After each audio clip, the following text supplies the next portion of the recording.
Buenos días para todos los presentes y los que están en Internet. Estamos de nuevo aquí con el fin de examinar algunas cuestiones cruciales para el psicoanálisis. En esta ocasión, como lo hemos venido haciendo desde hace algunas reuniones ya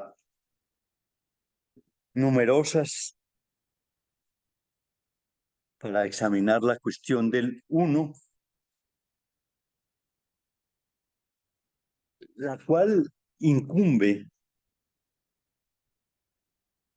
al psicoanálisis muy de cerca, pero conviene decirlo, no solamente incumbe al psicoanálisis.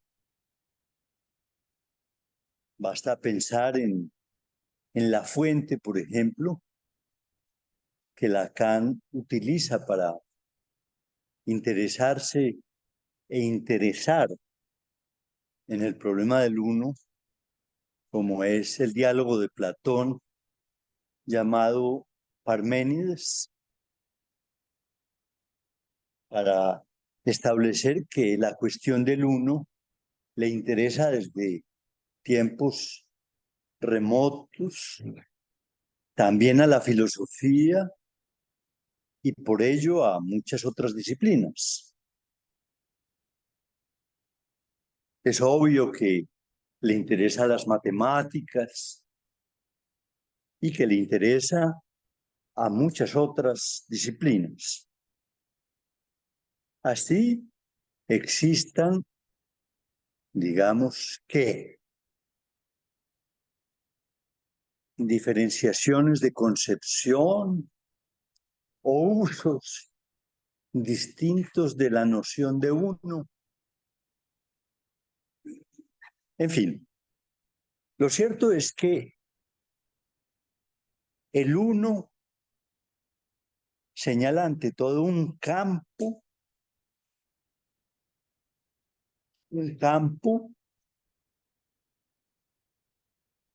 que en la medida en que toca lo existente y que incluso caracteriza en gran medida lo existente, al punto que podemos decir que lo que existe son unos.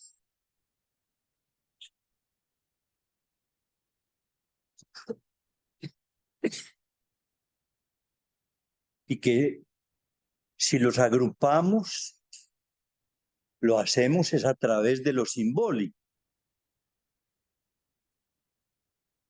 Pero que el uno está omnipresente en el campo de lo existente.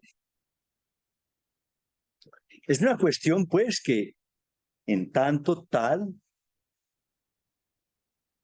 interesa, diría yo, a todo aquello que se interese en lo existente. Y es casi imposible hablar de cualquier cosa sin hacer de una u otra referencia con relación al uno.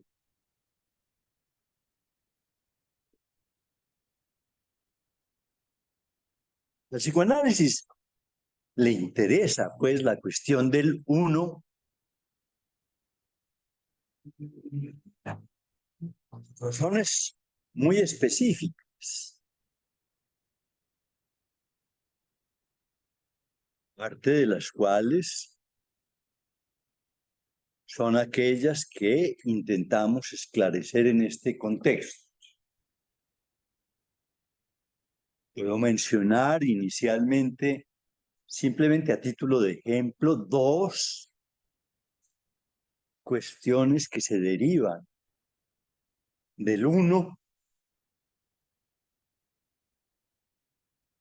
y que, como veremos, tienen una altísima significación tanto para la práctica psicoanalítica como para la comprensión de otros problemas. Por ejemplo, está asociado al uno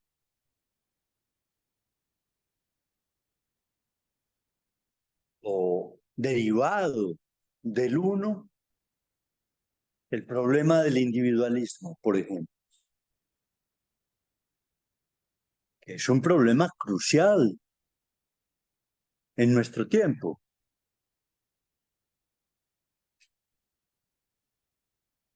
¿Cómo se impuso en la vida moderna con consecuencias inmensas de todo tipo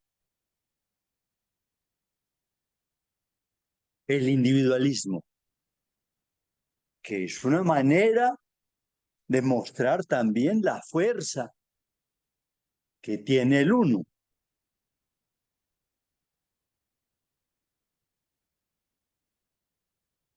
Esto lo digo por cuanto en algún momento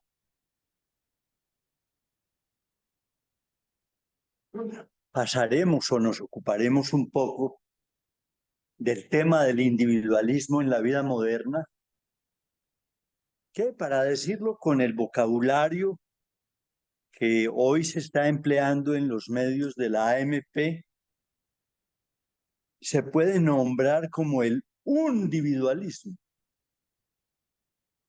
El individualismo, que es una forma de existir el sujeto en la vida contemporánea, que ha permitido, entre otras cosas, la emergencia del psicoanálisis, y sin el cual seguramente el psicoanálisis no existiría, pero que naturalmente tiene las consecuencias más diversas, tanto para el sujeto mismo como para la sociedad. Así pues que la cuestión del uno constituye un problema complejo y fundamental en la comprensión de los problemas que atañen al psicoanálisis.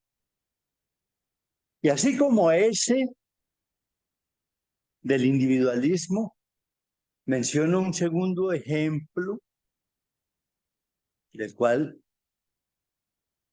haremos alguna referencia en su momento, como es lo que Lacan llamó el goce uno, que podríamos decir está íntimamente asociado, por ejemplo, al problema del individualismo. Hay un goce uno, que hay que decirlo, por ejemplo, que no fue finalmente fácil a Lacan reconocerlo en la medida en que había desarrollado su investigación, particularmente a partir de la significación del otro, no del uno, sino del otro, es decir, de lo simbólico. Pero habrá un momento en el que no solamente se ocupa del deseo del otro o del goce del otro, que son lo mismo, desde luego, sino que se ocupa del goce uno. Llegaremos pues a estas cuestiones, pero debo hacer algunas consideraciones previas aún con relación al concepto mismo de uno.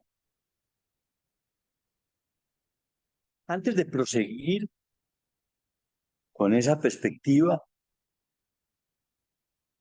permítanme hacer un pequeño paréntesis para responder una pregunta que me fue hecha para hoy y la cual es una pregunta que le concedo suma importancia. Me preguntó a alguien si hoy me iba a referir a la cuestión de Israel y Palestina.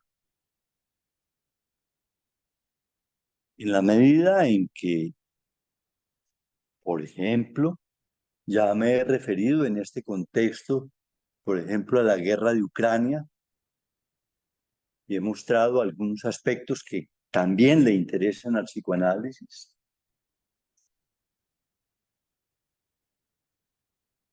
Y en la medida también en que el problema de la guerra en general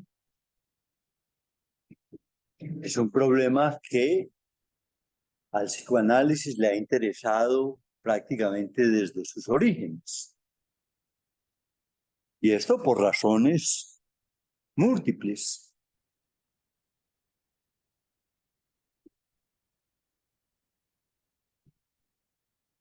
El psicoanálisis se desarrolló, por ejemplo, podríamos decir, en medio o a pesar de las guerras. Por lo tanto, el problema de la guerra no es un asunto, digámoslo así, indiferente para el psicoanálisis. Con esto quiero decir que me interesa el problema de la guerra entre Israel y Palestina, tema al cual no voy a hacer referencia hoy, sino muy globalmente. Y no lo haré porque me parece que es un problema excesivamente complicado en el cual, como lo demuestra, por ejemplo, el lío en el que se metió Petro al referirse al tema, en el cual es posible enredarse muy fácilmente. Y sabemos, por ejemplo, que el enredo que creó Petro con sus declaraciones tiene y tendrá consecuencias importantes, por ejemplo, para Colombia. Por ejemplo, la suspensión,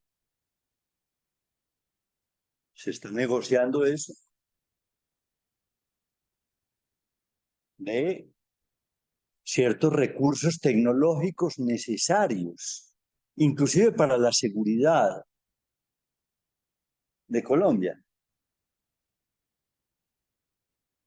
Por no decir el lío diplomático que se abrió a partir de lo que yo juzgaría como unas declaraciones apresuradas y que están tratando de ser corregidas. No sé si ya será posible, por lo menos para la comunidad internacional, para quien en este momento Petro aparece como un aliado de Hamas.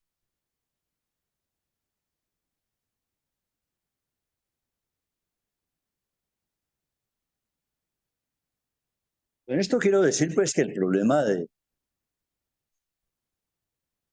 la guerra de Israel y Palestina es un problema en el cual es muy fácil enredarse y que exige hacer consideraciones de diverso estilo para ubicarse adecuadamente frente a él. Yo voy a decirles cuál es mi posición ante el mismo a través de una metáfora.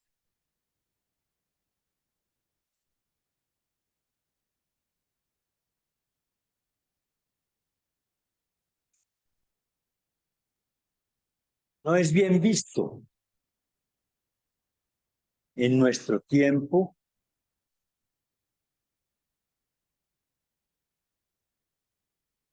señalar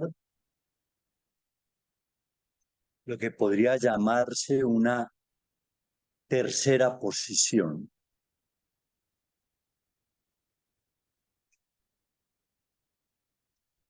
Es decir, no es bien visto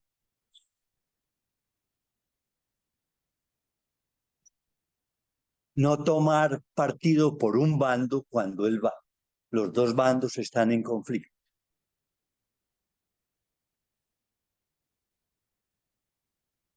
Más en una sociedad como la nuestra, enormemente polarizada y que incluso califica de cobarde a quien no tome partido por uno de los dos bandos. Pero yo creo firmemente en que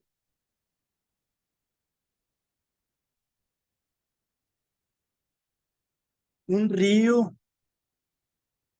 es un río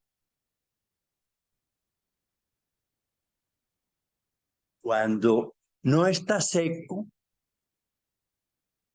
ni cuando inunda todo lo que lo rodea.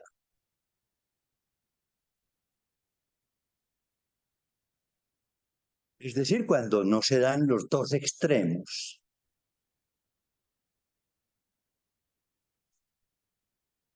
sino que un río es un río cuando conserva su cauce. Y creo que esa metáfora que podría servir para diversos usos me permite por el momento ahorrarme el trabajo inmediato por lo complejo y difícil del asunto de avanzar algo más sobre la guerra de Israel y Palestina. He visto con horror todo lo que está pasando de lado y lado.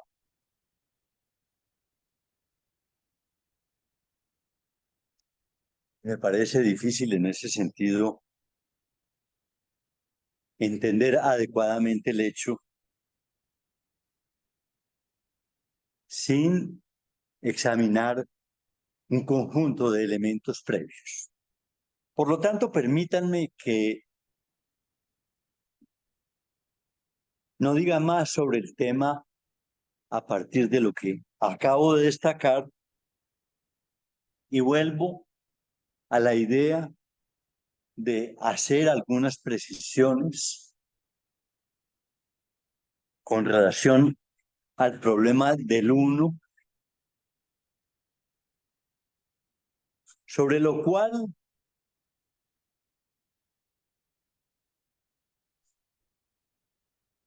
si bien hemos recorrido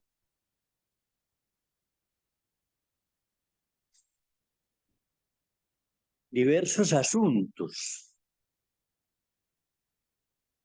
que le permitieron afirmar a Lacan que hay uno, permítanme que lo escriba,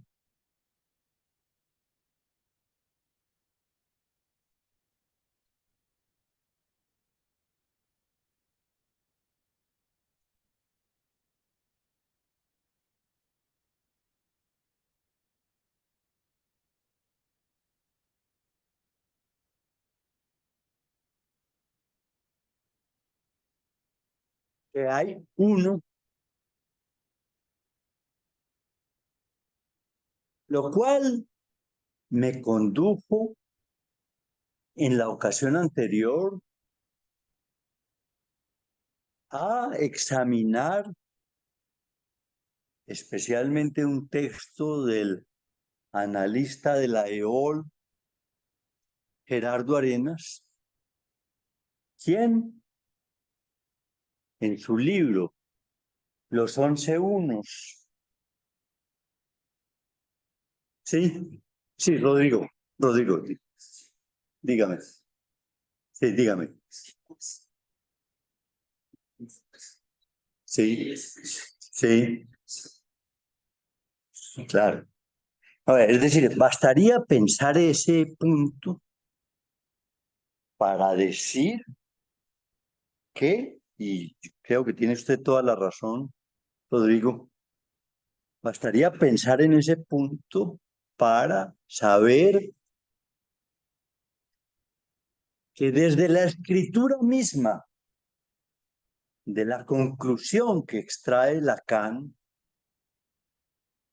al escribirla de esa manera, intenta particularmente destacar que el uno existe y que es eso lo que le interesa a Lacan.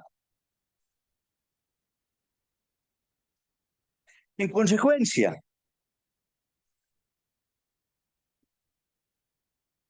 la cuestión que estoy examinando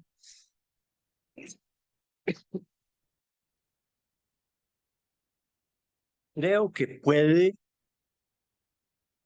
formularse a partir de una pregunta disyuntiva, es decir, una pregunta que exige saber si se trata de esto o de aquello. Y la pregunta disyuntiva voy a enunciarla de esta manera.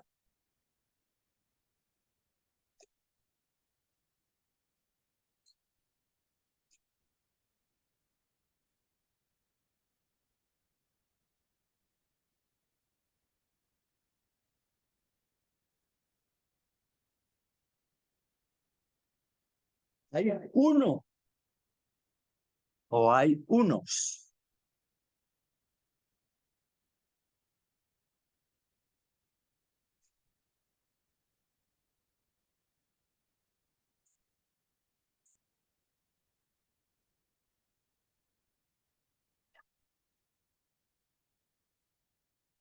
Creo que responderla de una u otra manera tiene implicaciones diversas, entre ellas para la comprensión de la subjetividad humana.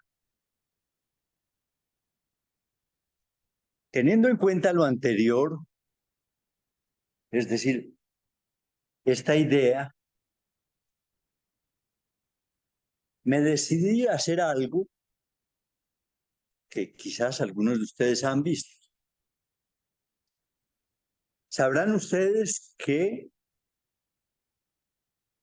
espero que tal vez estén informados seguramente, que nuestras reuniones se graban y luego se montan en Internet, con el fin de que las personas que por una u otra razón no asistan de una u otra forma puedan posteriormente consultar la grabación y seguir tal vez el curso de estas consideraciones. Y desde hace algún tiempo adopté, porque me parecía conveniente que hubiese algo más que las fechas, que en las grabaciones de estas reuniones, al subirlas a YouTube y a la página web de la ANEL, cada reunión tuviese un título.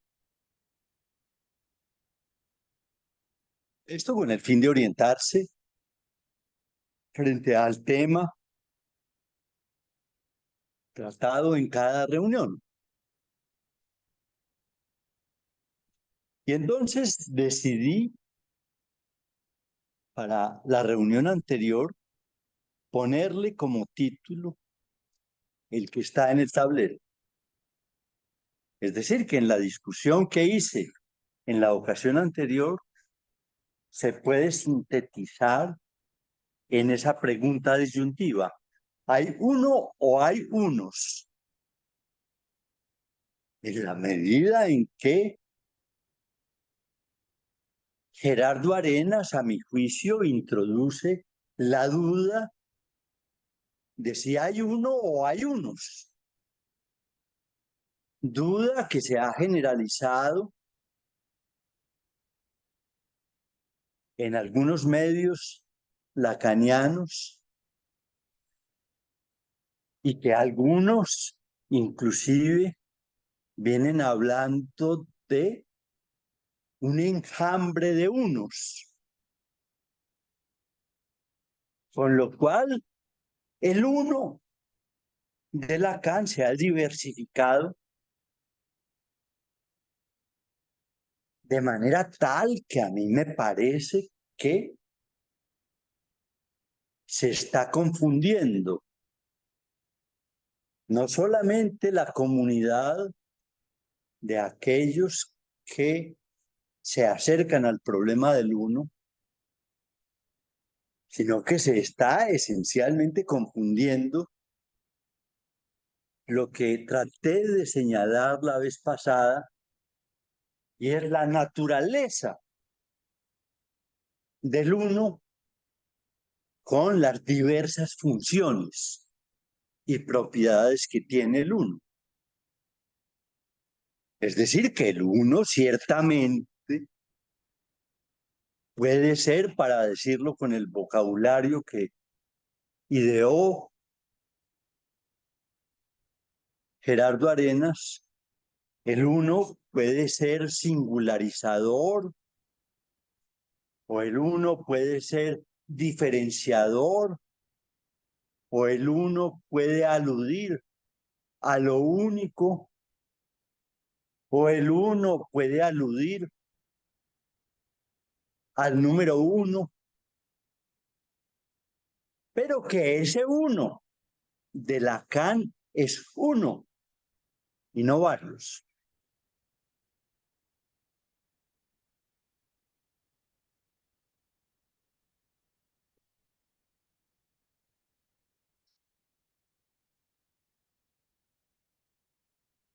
Mi empeño de intentar acentuar este punto es para mostrar no solamente, digamos, la tesis, sino la lógica que se deriva de ello, que le va a permitir, por ejemplo, a Lacan, a partir de lo que construye en 1971 en el Seminario 19, le va a permitir en el desarrollo de los trabajos que se inician a partir de ese momento, llegar a acentuar que la práctica analítica, siendo una práctica que se dirige al uno, a lo singular de cada sujeto, que se dirige hacia aquello que hace único a cada sujeto y distinto, por lo cual podemos decir que el uno destaca la diferencia absoluta que existe entre cada ser humano, conduce a Lacan a preguntarse cómo se puede reconocer más específicamente esa singularidad en la práctica analítica o en la subjetividad humana,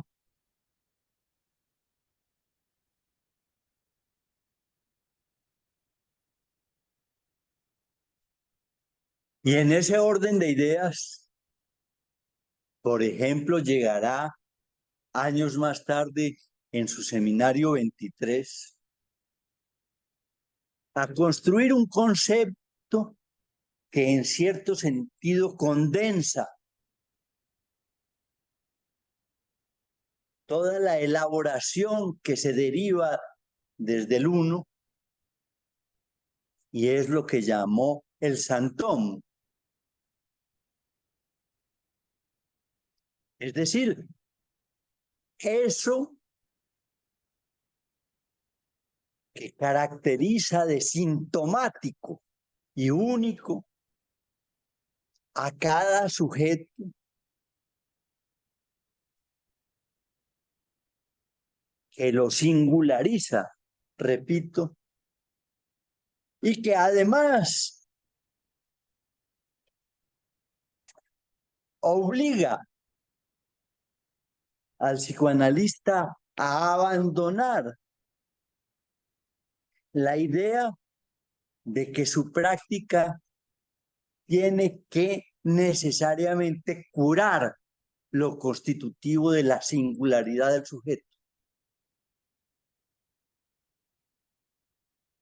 Eso no quiere decir que no pueda producir alivio, que no pueda producir efectos benéficos en la vida de un sujeto, pero que ha de situarse frente a esa dimensión que llamamos singular como algo que podemos llamar incurable, pero con lo cual es posible hacer algo.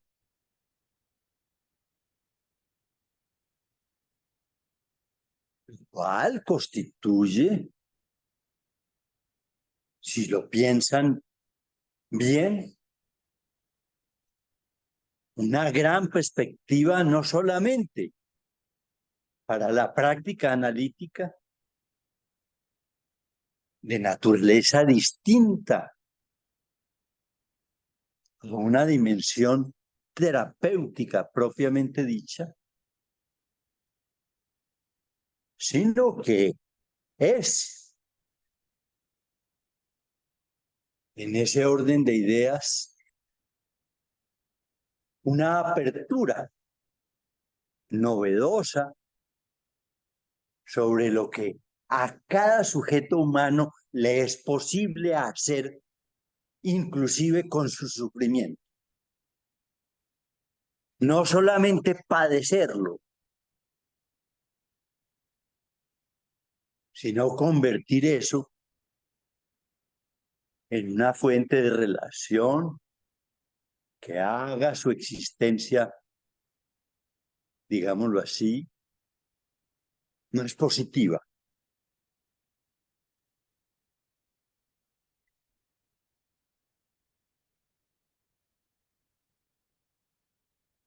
Ahora bien, en ese empeño de situar el hay uno de Lacan, me ocupé de algunas cosas de las cuales quisiera hacer una breve mención y recordarles algo de eso. Si es que efectivamente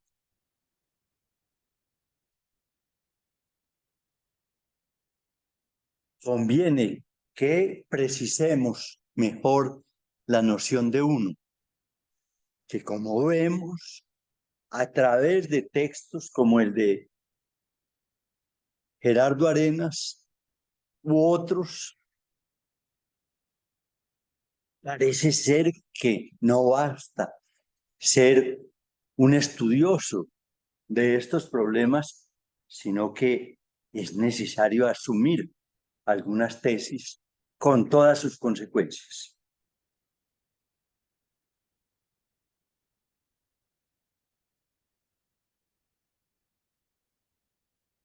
Y en ese empeño les propuse que reconociéramos un poco o claramente, mejor, al menos cuál es la lógica básica que le permite a Lacan llegar a la sentencia ayuno. Y dije que esa lógica de la construcción del ayuno está definida ante todo por una oposición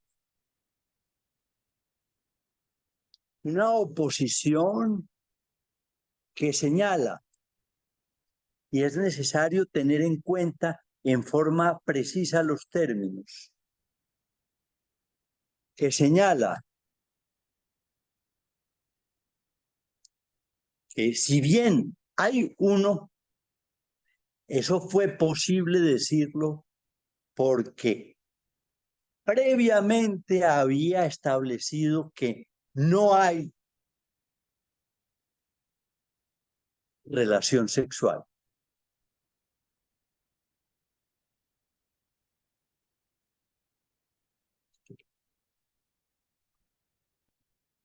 Lo cual podría escribirlo de esta manera.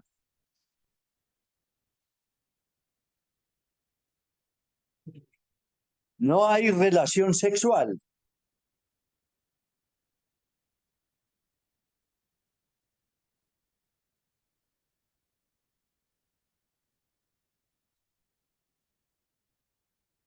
Precede y determina la invención de ayuno.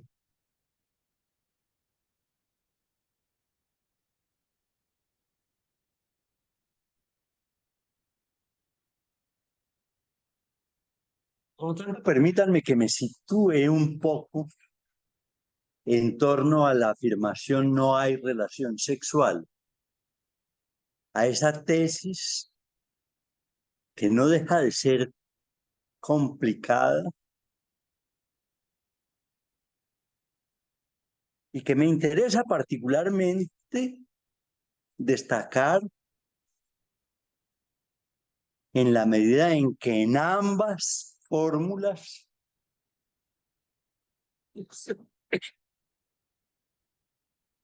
está en juego el hay. En una no hay, en la otra sí hay.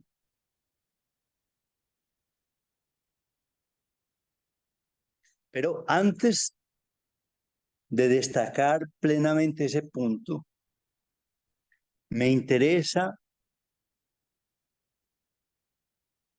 decir algo brevemente por cuanto podríamos detenernos y por tanto tomar otro camino frente a las implicaciones de la tesis de que no hay relación sexual frente a algunas interpretaciones que se hacen de esa sentencia o de esa tesis.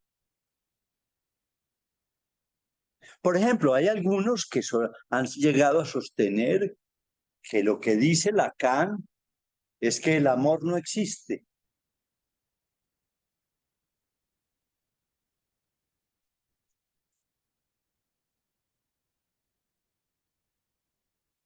Porque el amor exige el dos.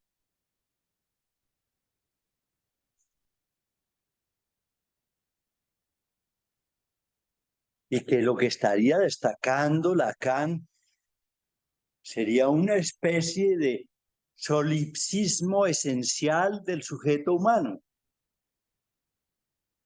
Es decir, de que estamos solos y radicalmente solos en el mundo y que lo que nos inventamos con relación al otro son meras ficciones.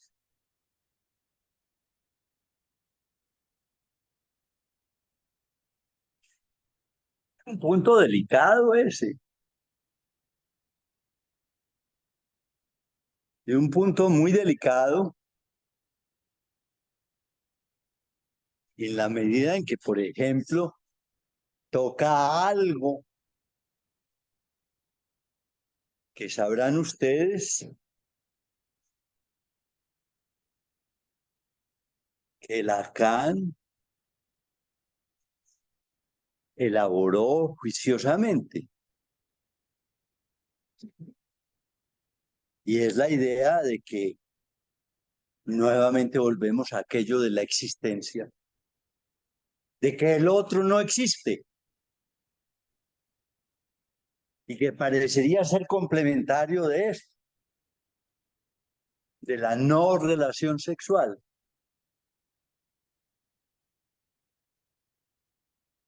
Y que permite afirmar que si el otro no existe, el uno sí existe.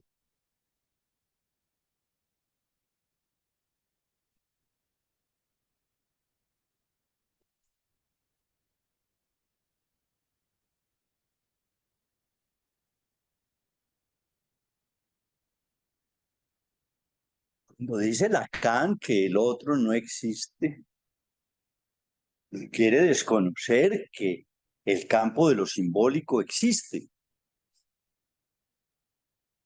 Es decir, no puede desconocer que en efecto somos humanos gracias a la palabra y al contacto con el otro. Lo que quiere decir es que cada uno inventa su propio otro y que el otro no es un ente que se encuentre en el mundo para que cada uno vaya entrando por su lecho y vivir en el mismo. No, cada uno construye su propio otro, lo cual no es una decepción, ni es tampoco una promoción del solipsismo, sino que es ante todo el reconocimiento de cómo se produce la diversidad en el orden humano. Porque somos diversos también por eso, porque cada uno se inventa con sus propios recursos, se inventa cómo se relaciona con el otro.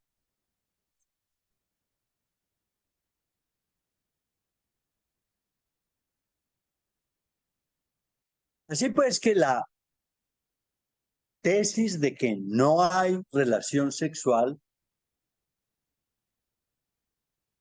podría llevarnos, como creo que en algún momento tendremos que considerarlo,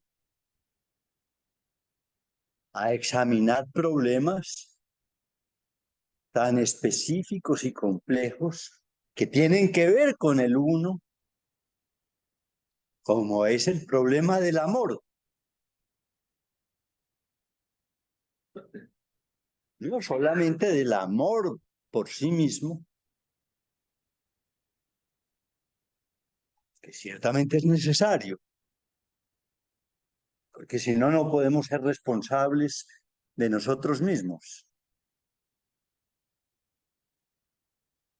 sino cómo se despliegan las distintas formas del amor en la existencia.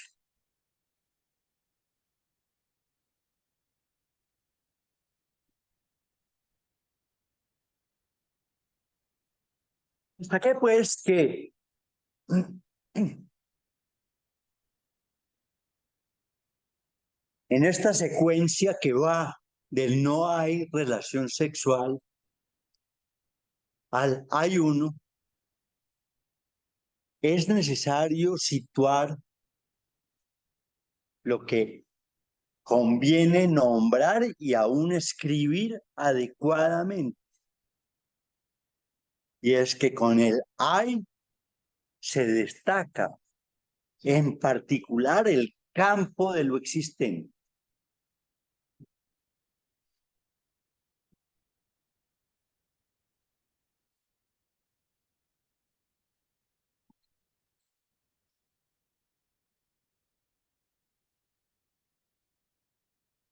Lo escribo así para usar ese término que ha usado en algún momento Lacan, para mostrar que la extrañeza, si se quiere, de aquello que es el mundo, lo que existe,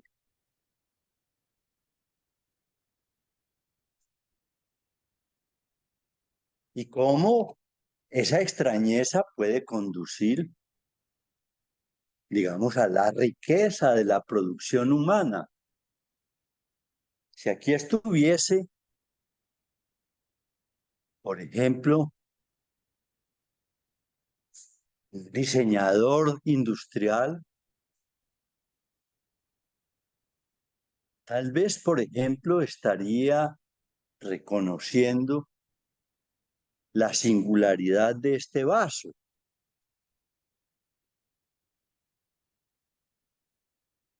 y tendría allí tal vez inclusive una interpretación distinta de la que cada uno de ustedes puede estar teniendo de lo que estoy diciendo.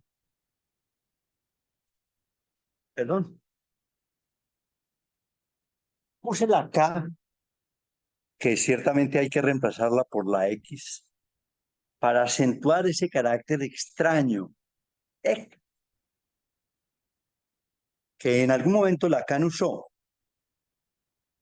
para no ser, digamos, demasiado heideggeriano en particular, que es tomado de Heidegger, que se da la separación con la X. Y creo que utilizó en algún momento la K para mostrar, digamos, como un lado que va a ser muy importante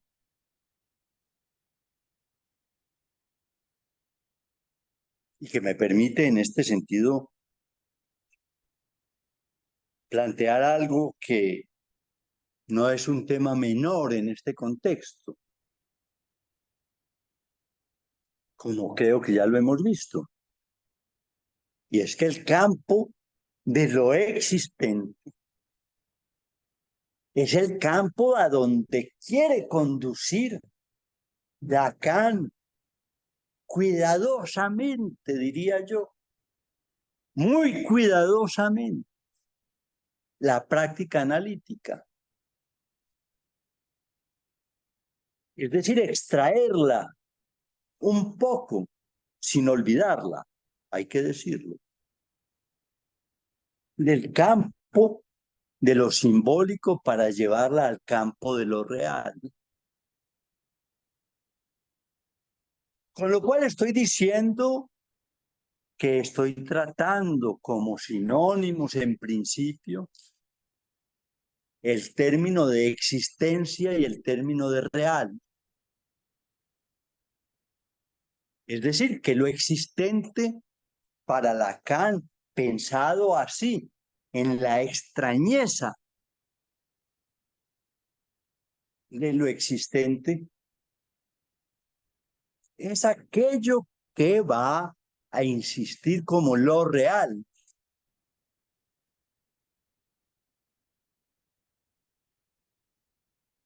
Lo cual podríamos decir, se produce una mutación o un desarrollo tal vez, sí, tal vez sin el tal vez, del concepto de existencia o de la naturaleza inclusive de la práctica analítica. Bastaría pensar para saber esto que no se trata de un abandono de lo simbólico, como algunos muy apresuradamente pretenden que se produjo al acentuar lo real. Y bastaría pensar esto si tenemos en cuenta que en el desarrollo de esas ideas Lacan desembocó en la teoría del nudo. El nudo está hecho ante todo para mostrar el anudamiento que tiene lo simbólico con lo real y con lo imaginario.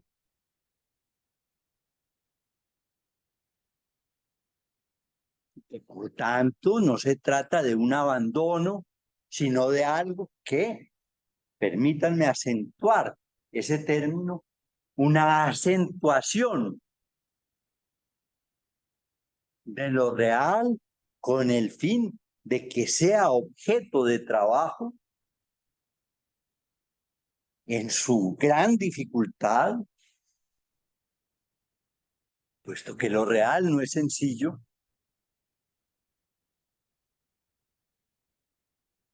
Y es sorprendente que a veces uno escuche que la gente habla de lo real como si eso se lo fuera tropezando uno por ahí como si se tropieza un lapicero, pues.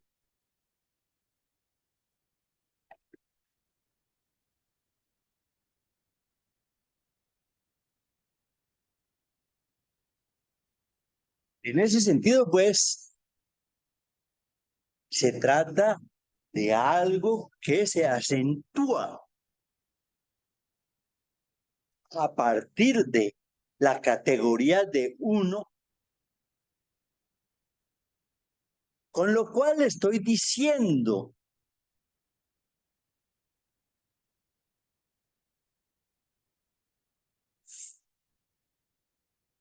que podríamos colocar en serie,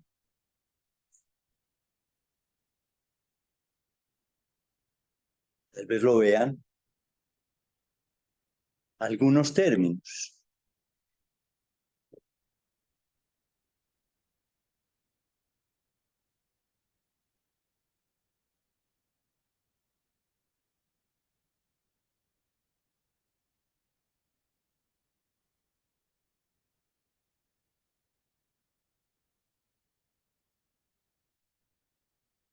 El hay, lo real y el uno, para configurar de esa manera el campo que va a acentuar Lacan para hablar del uno,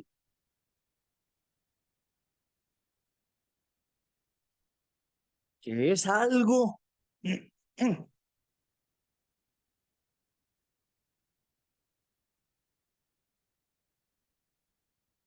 que al acentuarlo de esa manera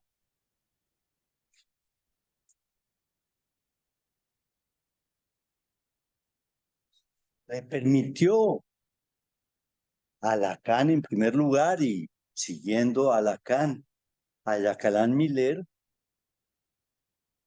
destacar que de esa manera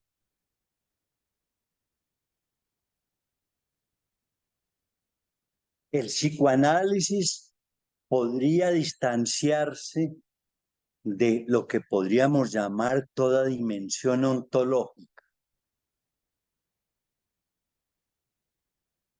Es decir, tratar de situarse en el campo del ser y no en el campo de lo existente. En la medida en que suponemos que entendemos por ontología como la doctrina del ser.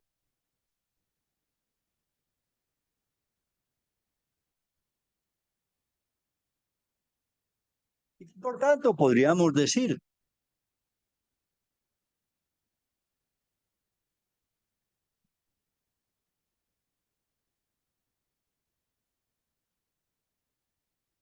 a decirlo de esta manera.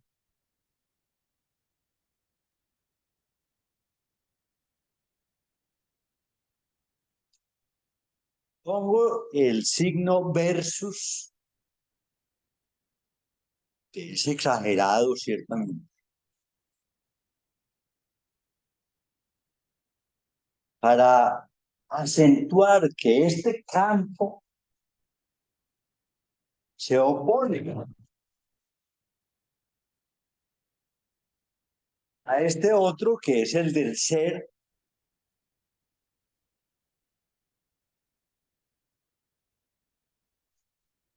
en la ontología y todo lo que podríamos llamar, derivar de allí.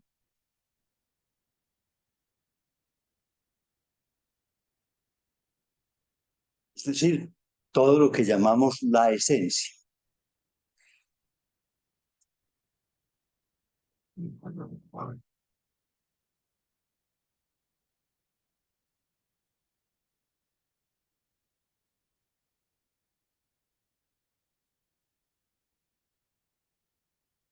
¿Puedo pedir a alguien un favor? Muchas, muchas gracias, te agradezco mucho. Juan, disculpa, es que no alcanzamos a leer bien qué escribiste de último. Coloqué tres términos que opongo a los otros tres que coloqué antes. Es decir, los tres términos son esencia, ontología y ser, que opongo a los términos hay, real y uno. Sí, Juan, es de pronto para alejar un poco la cámara y poder tomar el pantallazo. Gracias.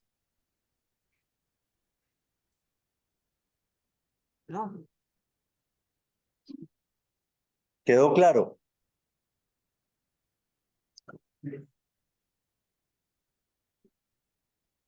Ahí está bien, gracias. Ahí está bien, gracias. Ok. Esencia, ontología, esencia, ontología. De esta manera podremos, digamos, destacar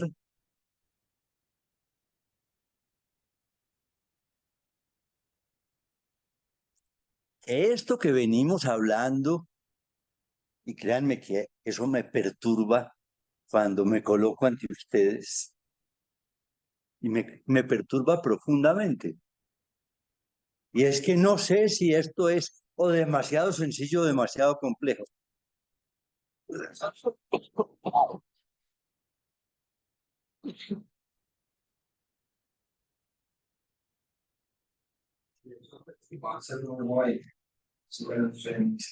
Porque dimensión histórica. Claro, en la dimensión histórica del problema bastaría para pensar que se trata de un problema complejo, aun cuando, digámoslo así, cuando Lacan nos habituó a construir ciertas fórmulas en las cuales sintetiza una idea, parecería ser que lo que llega es a una simplificación enorme de las cosas. Pero sabemos que de ahí lo que se pueden derivar son confusiones e interpretaciones muy problemáticas que exigen ver la complejidad que cada fórmula de esas contiene. Ahora, creo que esto que he dicho hoy justifica bien el título que le coloqué a la exposición de la vez pasada y podríamos decir en cierto sentido a esta. Es decir, ¿hay uno o hay unos? Si nos situamos en el campo del uno, ciertamente nos situamos en lo diverso, donde hay muchos unos. Rodrigo es diferente a Claudia y es diferente a Elkin y es diferente a Lady y es diferente a así sucesivamente. Pero podríamos decir que estamos intentando reconocer es en qué es singular. Liliana, ¿qué es lo que la hace única?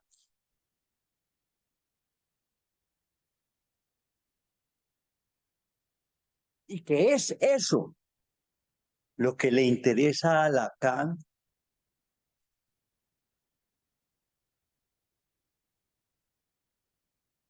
Construir el concepto de uno.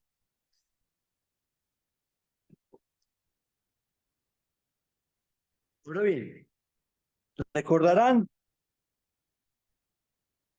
que hablé del episodio de una analizante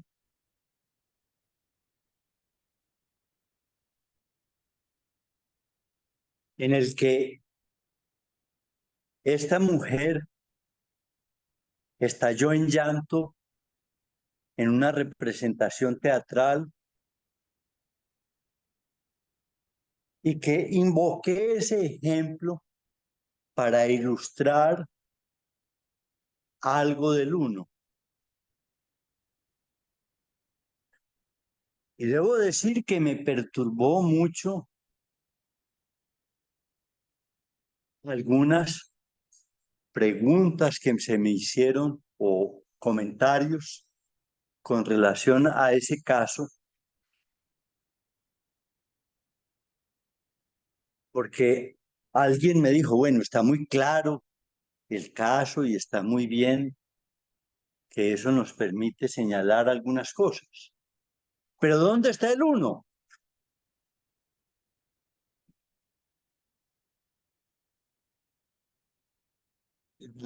Preguntarme eso, que dónde está el uno, lo que me hace convencerme es que no he podido transmitir que es el uno y que al no poderlo transmitir, pues quizás lo puedo transmitir teóricamente, pero cuando lo llevo a lo real, parece que el uno se esfuma. Por eso me decidí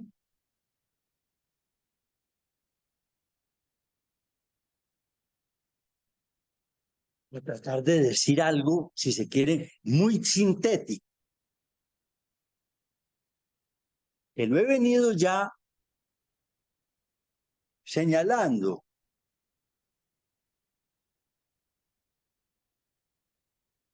Y es que cuando se habla del uno, ante todo se habla de la singularidad, de aquello que hace único a cada sujeto y que es allí y no a lo general a donde apunta la práctica analítica.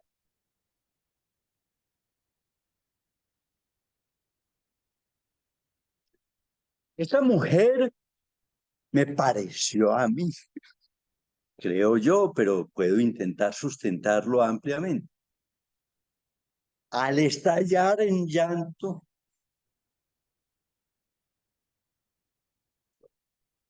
me permitió, digámoslo así, ver casi que, digamos, de una manera alucinada, casi, que ella era única,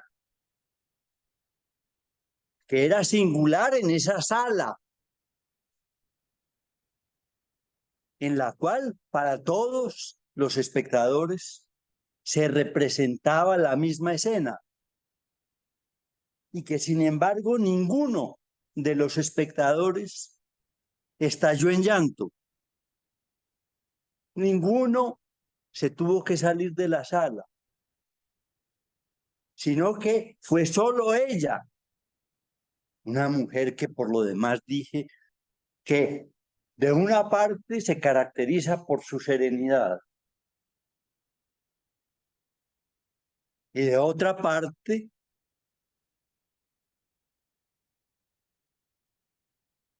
que ella fue la primera sorprendida con esa reacción.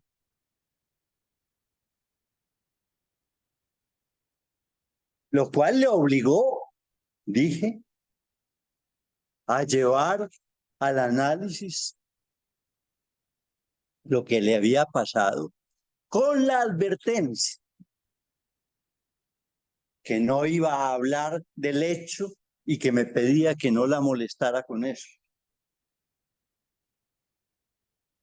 Porque su serenidad se veía perturbada al pensar en ese hecho.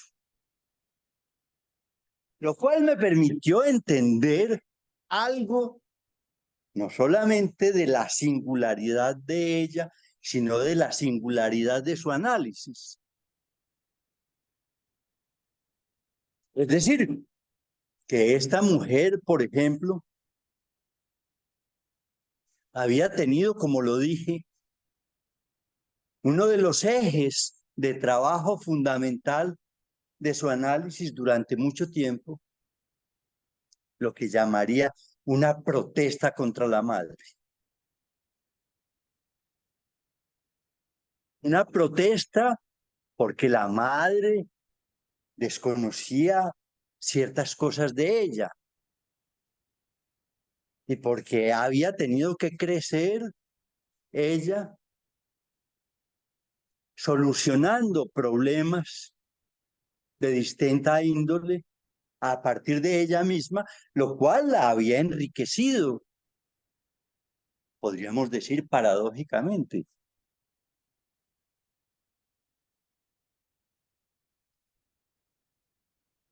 Pero que su análisis en buena medida había transcurrido bajo una fórmula que quizás pueda comprenderse más plenamente dicha a partir de lo que acabo de destacar.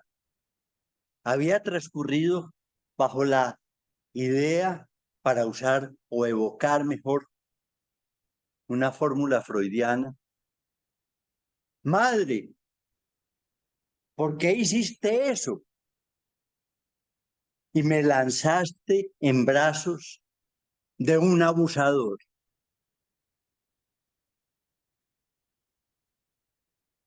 Es decir, que esa idea de señalar aquello negativo y aquello negativo y aquello negativo de la madre que había influido tan decisivamente en su existencia y en forjar lo que ella es hoy, en forjar su singularidad,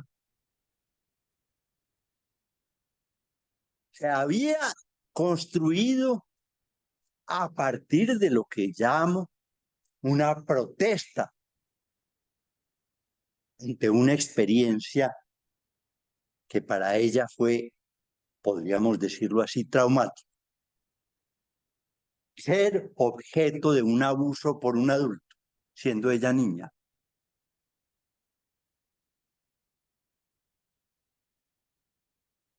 Y se ilumina de esa manera lo que juzgo que es absolutamente esencial en la vida de esta mujer, y es algo que yo llamaría su goce uno. Es decir, el goce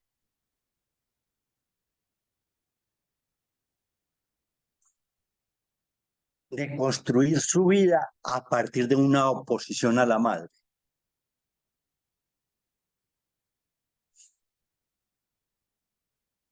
Es un goce uno que, por ejemplo, podríamos decir, le da identidad.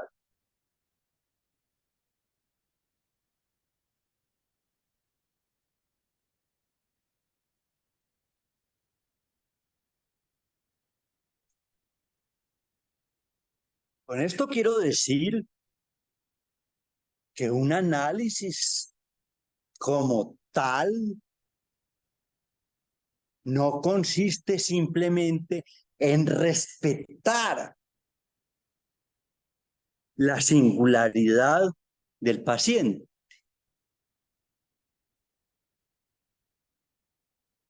en acoger, si se quiere, su sufrimiento y en buscar legítimamente algún alivio del mismo. Ese respeto de la singularidad exige, si se me permite el término, ir más allá del mismo.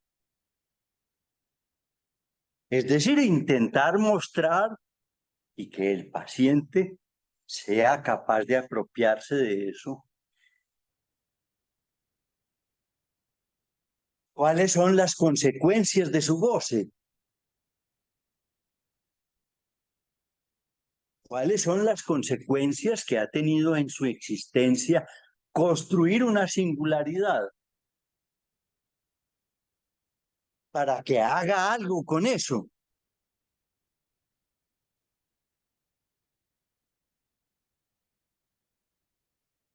No sé hasta qué punto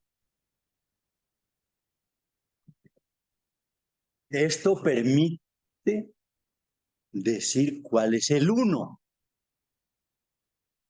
de esa mujer, que ciertamente es un núcleo que podríamos decir de goce, y un núcleo que define lo singular de su existencia. Un núcleo que, por ejemplo, llega hasta definir su elección sexual, como recordarán que lo señalé. Y en ese sentido definir su singularidad.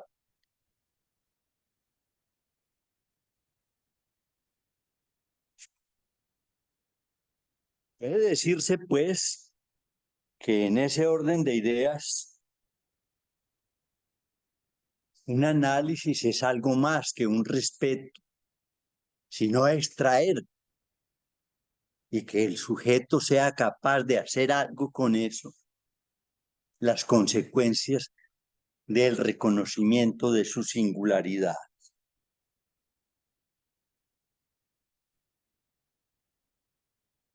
Lo anterior me permitiría, pero se me está acabando el tiempo, retomar un problema que he mencionado ya en otra ocasión en forma relativamente precisa, pero que es necesario situar dentro de la línea de reflexión que estamos proponiendo. Y es la pregunta de si el psicoanálisis es una clínica o no.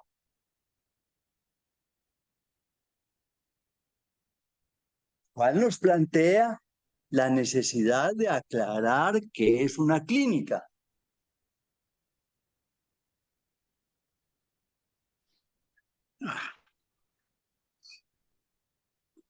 La clínica es un trabajo que se realiza ciertamente con alguien que sufre,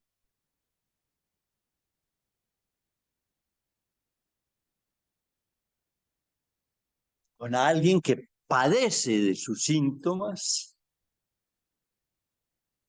y que busca a través de un análisis hacer algo con ese sufrimiento.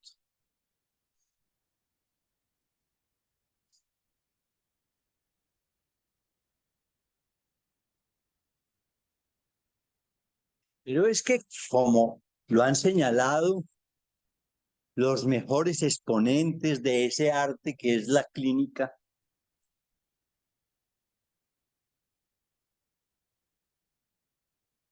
estoy pensando, por ejemplo, en los grandes teóricos de la medicina que construyeron las bases de lo que se entiende por la clínica. Estoy pensando, por ejemplo, en Claude Bernard, abrió un campo extraordinario en la medicina a partir de sus tesis sobre la clínica médica, o estoy pensando en Sydenham, ese gran médico inglés que contribuyó de manera eficaz a pensar, por ejemplo, cómo tratar un síntoma y que el síntoma no se puede tratar de cualquier manera.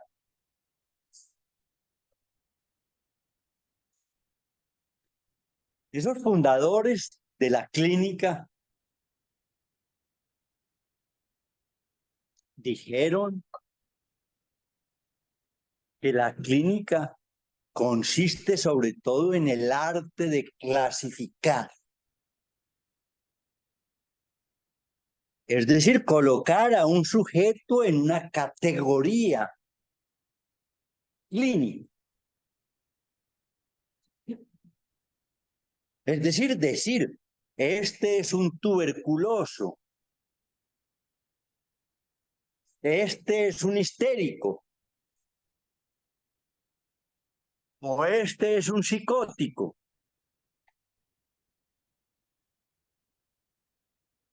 Y la pregunta es si es eso el objetivo de un análisis. Si en efecto la clínica constituye no solamente el trabajo en la cabecera del enfermo, que es lo que etimológicamente significa clínica,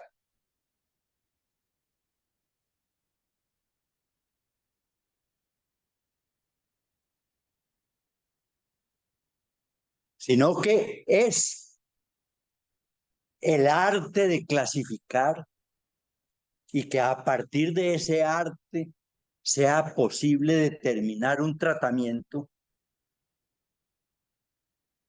Si eso es la clínica, la pregunta es si eso anula o no la singularidad del sujeto. Y créanme que la respuesta a eso fue tan complicada o es tan complicada que a mi juicio, como voy a desarrollarlo, tal vez ya será en nuestro siguiente encuentro, es decir, en el primer sábado de noviembre.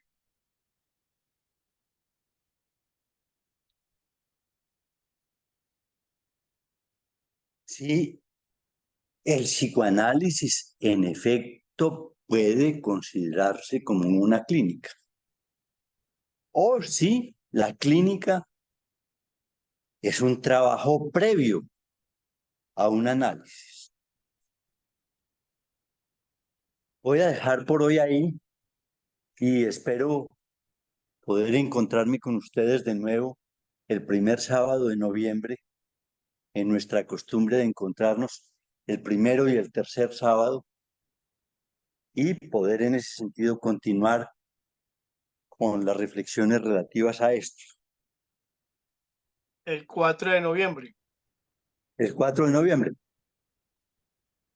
Traía algo para comentarles, pero no tengo tiempo, pero no quiero abandonar la reunión sin mencionarlo al menos.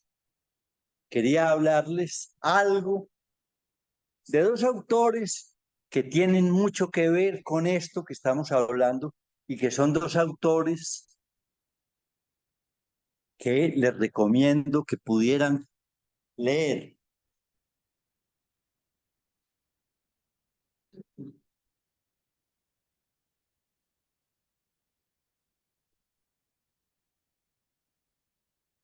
Uno se llama Boamil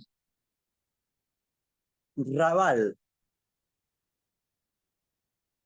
que es un escritor checo que vivió en el siglo XX, nació y murió en el siglo XX, y en ese sentido,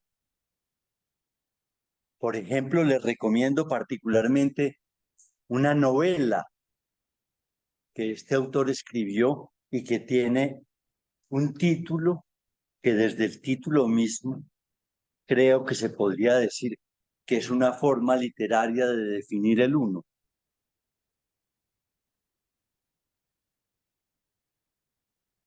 La novela se llama Un silencio demasiado ruidoso.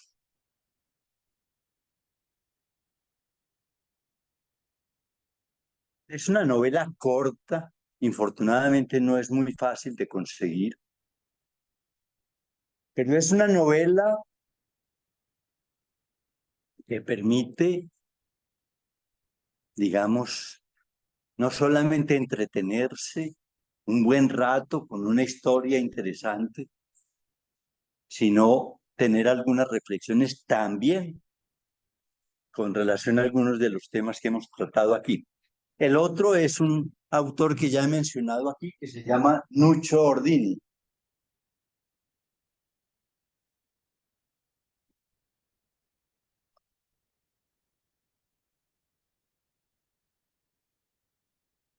Nuccio Ordini es un escritor italiano que escribió un libro con el cual solamente voy a mencionar el título para terminar por hoy. El libro se llama La utilidad de lo inútil.